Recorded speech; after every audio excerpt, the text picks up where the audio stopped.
is that you're going to have to set up a nasal cannula. And this is the first video that or the first PE that we're going to have, okay, the low flow. You'll be having a nasal cannula being set up on our little mannequin. If the flow is less than 4, or 4 and less, I should say, we can just use a nipple adapter. You don't have to add any humidity.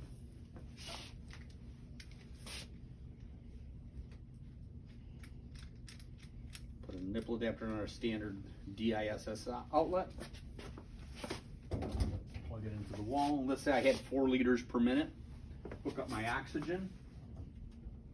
Dial my oxygen to 4, and it's not turned on. Come on outside, guys. Pause it.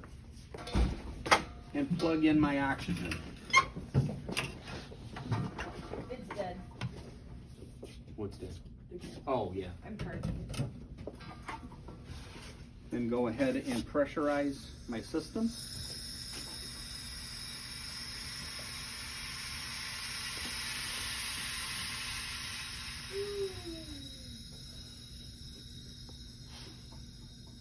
Okay.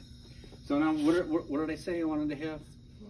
4 liters. So I'm going to adjust my flow meter to 4 liters. Always start the flow before you place it on the patient. Just saying, especially when you're using a mask. Take the prongs so that these are curved prongs. You want to make sure it's going towards the back of their nose. Go underneath their ear, if he had an ear, which he doesn't. He's a sorry man. He's earless. There we go. Make sure the prongs are in, and we're good to go. If it's greater than 4 liters, I would need to add a humidifier.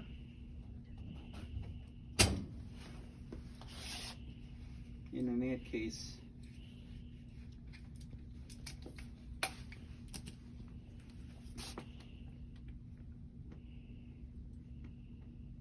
did you switch this out?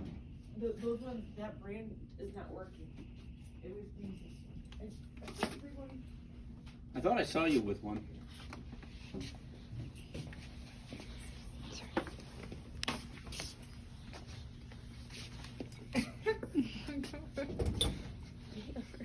So let's say I had it at 6 liters per minute. It was 5. Now it's bubbling it through. And again, whenever you have a humidifier, you want to occlude it. Use your finger, because it was working over here.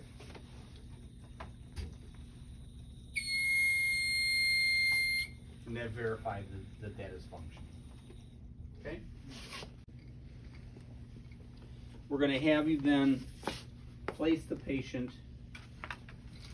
on either, find my toys here, one of the masks.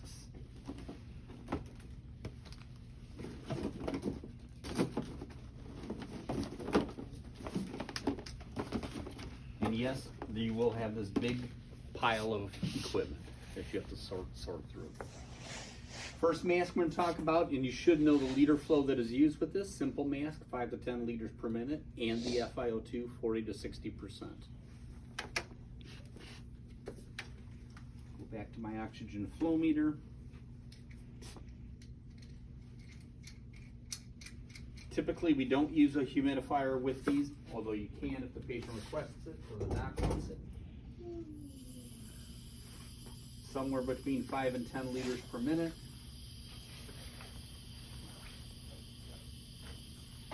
Catch my oxygen tubing. Once I have a free flow of gas, go ahead and put them on, making sure that the strap is either above the ears or below the ears, not across.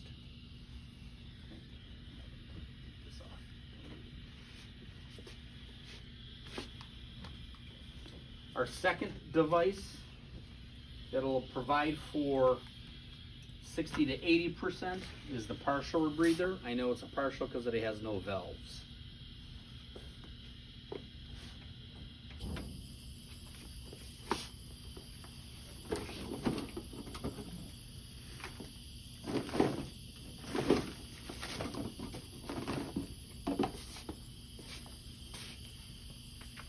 should have this attached, but came off.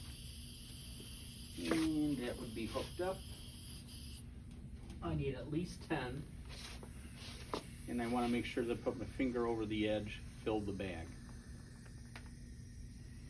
And place it onto my patient. Straps above or below the ears, not across them. Those can pop, so be careful. And lastly, I have my non-rebreather. Non-rebreather has the valves. This one has 2 on it. Third one has been removed.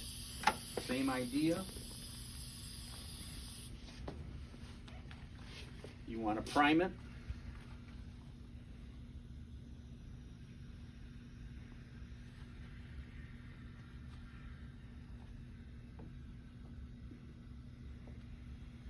And then we're going to adjust the flow to make sure the bag stays 1/2 full during inspiration, doesn't collapse beyond that. Okay, that's your low. Asked to set up a Venturi mask, and we will tell you an FiO2.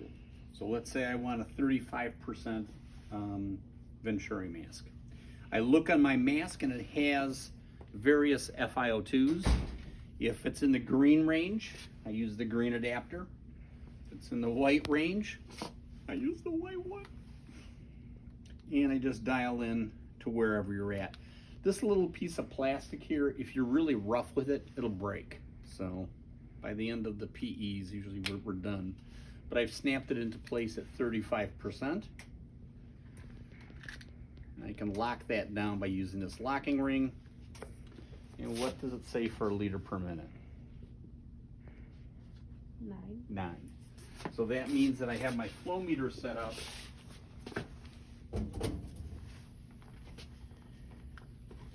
Should have been some others. Tubing. Set this to 9. And now it's ready to go ahead. Again, same idea. There is a plastic ring which can also be used. This would go on the side here. Again, that'll prevent the bedding from occluding the air entrainment port. Or if I wanted to give a breathing treatment, I could hook my aerosol hose right up to there and go ahead and deliver a treatment. So you'll definitely have a Veni mask as part of the high flow PE. Second part of this is using some kind of a wet system. And that means I need to have, I need to have my nebulizer. And we use our highly sophisticated faucets there. The right-hand side is always sterile. I'm kidding. Attach a flow meter. On the side, it's going to tell us what the FiO2 is. So in this case, if I want to have 40%, I set it to 40%.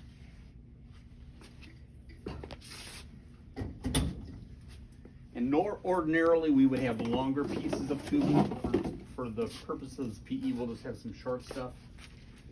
And what I need to find, my drain bag.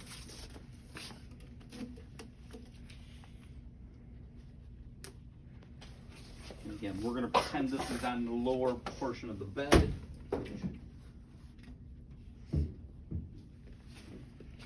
Attach there, and then I have one of my various interfaces that I would end up using depending upon what we need. So I have an aerosol mask that attaches on the end here, or I could have a face tent. And the face tent is designed so that this is for the chin. Strap goes around the head. Or what it was used for? Those students used it for a bong at a party, a beer bong. Trach mask would go along the trach. This goes behind the neck and it obviously attaches on the opposite side. I will warn you, if you ever reach underneath somebody's neck, it is disgusting. Always have gloves on. And then lastly, we have a T-piece.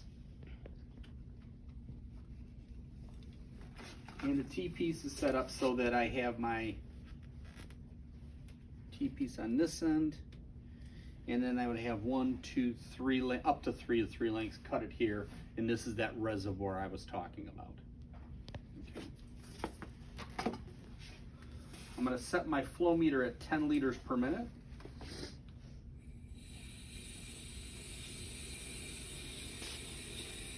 And you can see the mist coming out. Do you see it?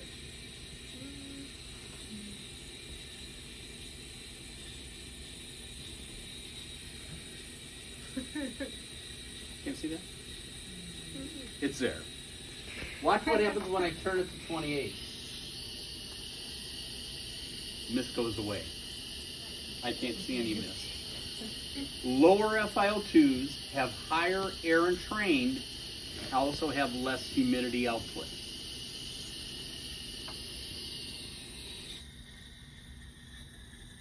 And there can get a very dense fog. But notice the total flow has gone up because I'm at 50%. You see it? Okay. Now, if I'm at 50%, I don't get enough total flow. So what I would need to do is go to a tandem setup where I set 1 at 50%, 2 at 50%, use 2 flow meters with a Y adapter, and I'm able to then go ahead and have total flow. I would take the output from 1 and using a Y adapter, tie them together. So then this would go on to the patient, one nebulizer, other nebulizer. That's a tandem setup.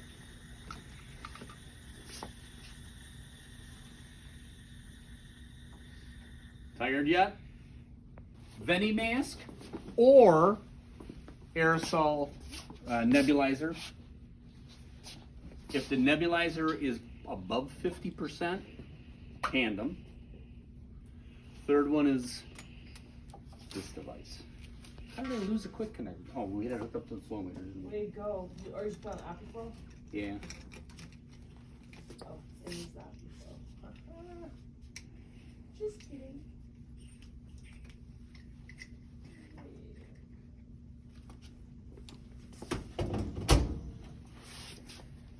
Okay, now for this one, I don't need to have any flow because this has the flow control built in. There's 2 settings here. One is for O2, one is for flow. If you'll notice, there's a little blue switch on the back. When the switch is perpendicular to the flow, it's shut off. Now it's turned on. I want to have my flow between 30 and 40 liters per minute. And I can adjust that using the flow control. The FiO2, I need to have my oxygen analyzer. Hey, it works. And what I'm doing is I'm just sitting here, and let's say I want it at 40%. I would just adjust that until it said 40%. So it's a trial and error, tweaking here, tweaking there.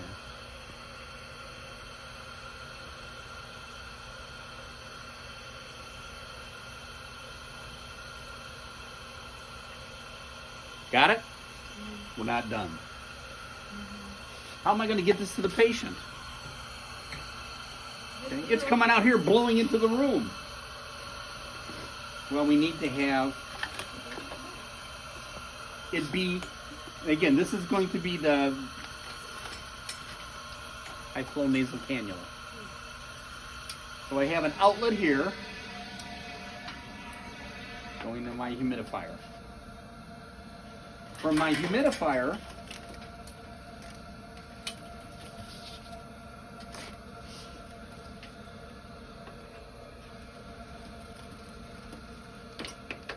I have it going to my nasal cannula. Okay. So I am warming and humidifying the gas, but I don't know Good morning. By the way, this canister, I probably should have showed you this, I'm sorry. Hold that down, this slides out. And this is a hot plate. Don't touch it.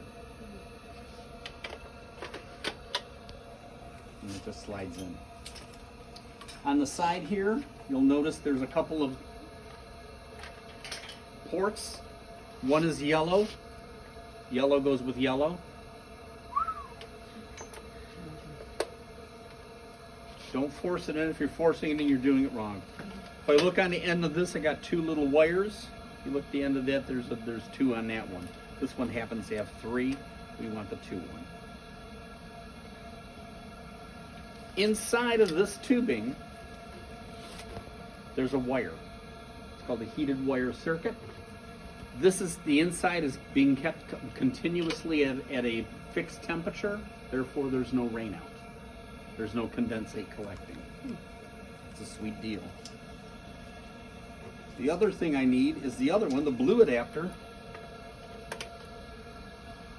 And that has a temperature probe that is close. Go underneath there. And a temperature probe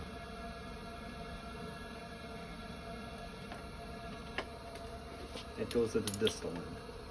So what this is doing is keeping the temperature in the circuit at a constant temperature. It knows what the temperature coming out is. It knows what the temperature at the other end is. And again, this has a power switch. We won't worry about turning this on for the purposes of the PE. You'll get a lot of experience with that over the summer. Then I have my nasal cannula. Again, came undone. No, I'll fix this later. Somebody pulled it too hard. But basically, we just go on to the patient. There's also a secondary one here that goes around their neck. So that if this falls off, it doesn't fall on the floor. It's kind of a lariat that holds it in place.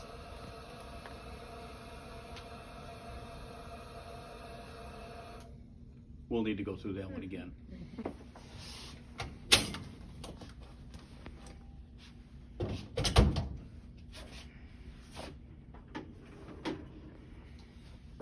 Where that one, I had a bunch of different knobs. I had to adjust the FiO2 and all that. It's all done internally on this one. I turn it on. This canister, again, similar to that one, slides out. So I can go ahead and fill it with sterile water. A hot plate too. It's a hot plate too. Locks back in place. This one requires a small flow of oxygen.